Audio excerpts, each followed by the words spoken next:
and to start watching. So we generally kind of chat for a couple of minutes at the beginning of these sessions. For anybody who has just tuned in, I'm Nikola Ellis. I'm the director and founder of Adore Yoga, and we're a yoga therapy and meditation teacher training center. And every Monday at 4 o'clock, we do a Facebook Live to talk about a different aspect of therapeutic yoga or meditation. And this week, the topic is trauma-sensitive yoga. And you might have heard it described as trauma-informed yoga, or trauma-aware yoga, or yoga for trauma, or yoga for PTSD. So there are lots of ways that people talk about this. And today, here, there's another voice there. So I am joined today by another yoga therapist who is a veteran and who is a specialist in trauma-informed, trauma-sensitive yoga therapy, and that is Jim Geddes. Jim, welcome. Thank you. It's great to be here. I'm really happy to be here, actually. Good to see you. Where are you? We're on Zoom. We're not in the same room together. Where are you calling in from today, Jim? So I'm at Merewether, Newcastle. It's a beautiful day, and now the offshore winds have come, so the surf's settled down, and it's still cold, but the water is freezing. I'm not, unlike you, I'm not getting in. I'm a bit of a sook. Oh, look, I'm for those of you that don't know, I'm an ocean swimmer. Well, I've always been a swimmer, but COVID pushed me into the ocean because all the pools shut. But this morning I didn't want to ocean swim on my own because, you know, it's always best to have a buddy. And so I jumped in the rock pool at freshwater.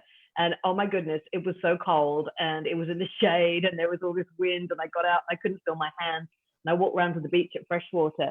And as I walked through the water in freshwater, the water in the ocean was way warmer. So I jumped back into the ocean to warm up my hands and feet because it was, I don't know, maybe 1-2 degrees warmer than the ocean pool. Anyway. Yeah, same as how my day started. Same as our pool. I'm lucky enough that it's just across the road there, so it's just lucky. Very nice. We can jump in, and it stayed open the whole time. Oh, exercising, right? Right. So, Jim, can you, for those of you who are not fascinated by ocean swimming, Jim, can you tell us a little bit about your background in yoga and yoga teaching and yoga therapy, and with particular reference to trauma-sensitive yoga and your path into doing that work? Sure. So, as you said, I was in the military for 20 years and started practicing yoga, then went to India, did a teacher training, and then some more with Baron Baptiste. So it's very strong stuff and very like pokey type stuff as well, right? So for a trauma person, it's tough, right? And then to Ishta yoga, which is more gentle and more therapeutic based type yoga. And my son, not long after that, came back from Afghan, 2 tours of Afghan, and with mental health problems because of that.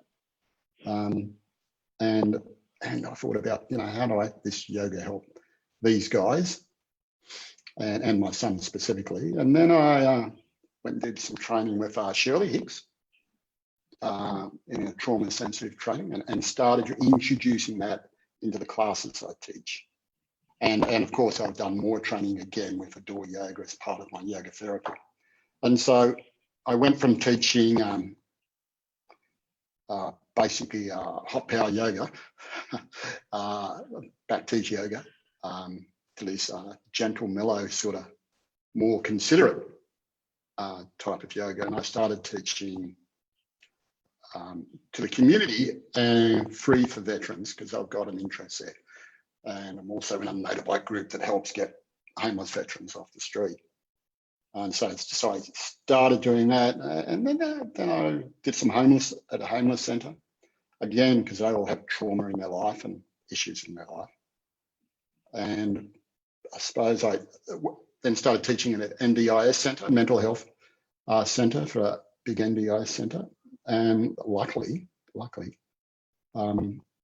and my main spin now is teaching it to private hospitals in their mental health wards and a range of mental health problems, but a lot of trauma, PSD, anxiety, all that sort of stuff. Gosh. I know that's a lot. I just pulled that down into a very short time frame. That took a long time. So how long did that take to get from starting with the trauma sensitive training to the position that you're in now? Well, I did notice that on my Facebook feed, it was my first time in the hospital 4 years ago. And I said, it's awesome. I've, made this step. So that's 4 years ago. And it was probably 3 or 4 years before that I started teaching in the general community for veterans, etc. And I teach, I used to do that by myself, but that teaching I've now working with frontline yoga, which is for frontline folks, and it's focused on a trauma sensitive yoga. And I've got that ongoing now. That's a volunteer sort of stint that I do once a week on Zoom. Yeah. So that's what's really interesting about what you're doing to me, Jim, is that you're working in lots of different environments. So you are working in clinical environments, in public and private medical facilities. Yep. You're working in community environments. You're working in not-for-profit, charity-based environments. So it sounds like there is a call for this work, would you say? Is that your experience? Yes, there is a call for it. There's no doubt about it. And this work can be in any yoga class, right? It doesn't have to be specifically for trauma-sensitive folks. But it's a difficult clientele, right? They are a difficult clientele. It's like a compliance, I guess, is a word we tend to use, or whether they actually come. And I can have, like in frontline, I can have 10 or 12 people, and the next week I can have one, right? So, and some of the newer teachers who are starting doing that, they're real worried that they're not doing the right thing. It's not going. Yeah, this is the environment you're in. The people you're teaching. They're like that. That's part of their mindset. Part of if they've got mental health problems or anxiety or whatever it is. That's sometimes I'll be full on about it, and next times I won't. I've had people who are like ecstatic over the class.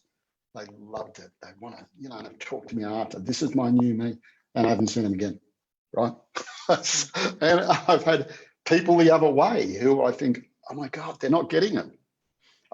Not that they're getting it. Maybe it's not helping them.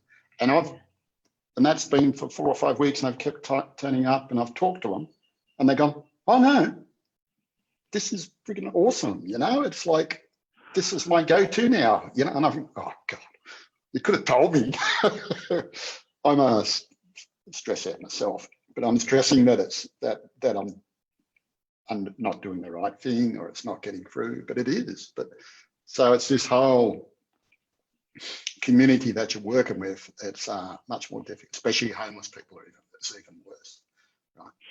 Right. So for teachers, because I often meet as a yoga teacher trainer and a yoga therapy trainer, I often meet teachers who are very interested in working in the field of mental health.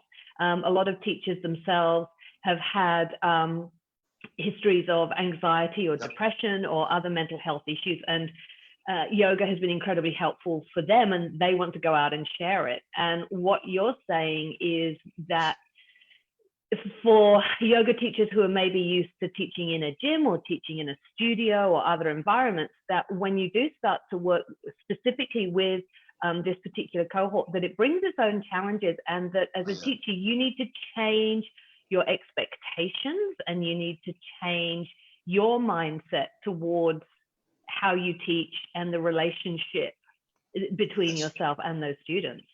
And how you react in your own when you go back and think about it. And, as we do as a yoga therapist, and everybody should, I guess, a yoga teacher, we reflect back on how that felt, right?